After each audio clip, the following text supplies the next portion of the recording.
संतांच्या दर्शनी फायदा तुटे जन्म मरण पेणे. एक लक्षात ठेवा, सहजासहजी संतांचं दर्शन होणं शक्य नाही.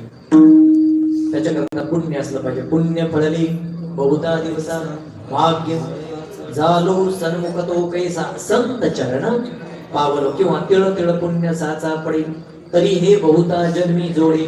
नाम तुझे वाचेसी आतुडे समागम घडे संतांचा. म्हणजे पुण्य असल्याशिवाय संतांची भेट, संतांचं दर्शन होत नाही.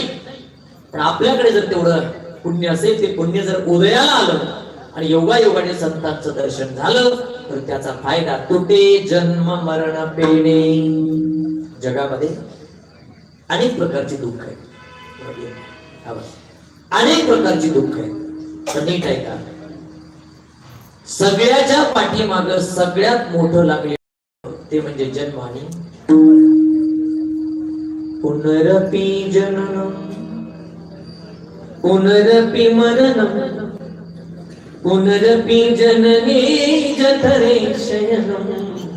यह संसारे कलु दुस्तारे कृपया पाहे पाहे मुरारे. भज गोविंदम भज गोविंदम भज गोविंद मूढमते. सगळ्यांच्या पाठीमागे सगळ्यात मोठं लागलेलं दुःख आहे, त्या दुःखाचं नाव आहे जन्म आणि मरण. मी बसलेल्या सगळ्या श्रोत्यांना प्रश्न विचारतो, नीट ऐकाने उत्तर द्या. मला सांगा, जन्माचं दुःख जास्त वाईट का मरणाचं दुःख जास्त वाईट?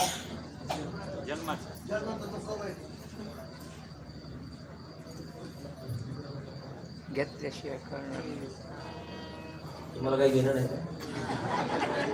का? बघा, बरेच जण आता संभ्रमात पडले. त्यांनी सांगून टाकलं जन्माचं बघून घ्या महाराज तुमचं तुम्ही. आता काय माझं सांगितलं, वा छान आहे.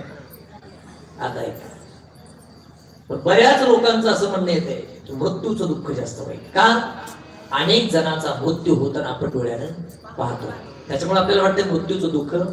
ऐका, जेवढं मृत्यू नाही तरी सांगा बरं, जगामध्ये माणसाला सगळ्यात जास्त भीती कशाची वाटते? सगळ्यात जास्त माणसं मरणाला घाबरतात. थोडं 4 वर्ष मागे चला, मागे 2021 2000 कोरोनाच्या काळात वापर.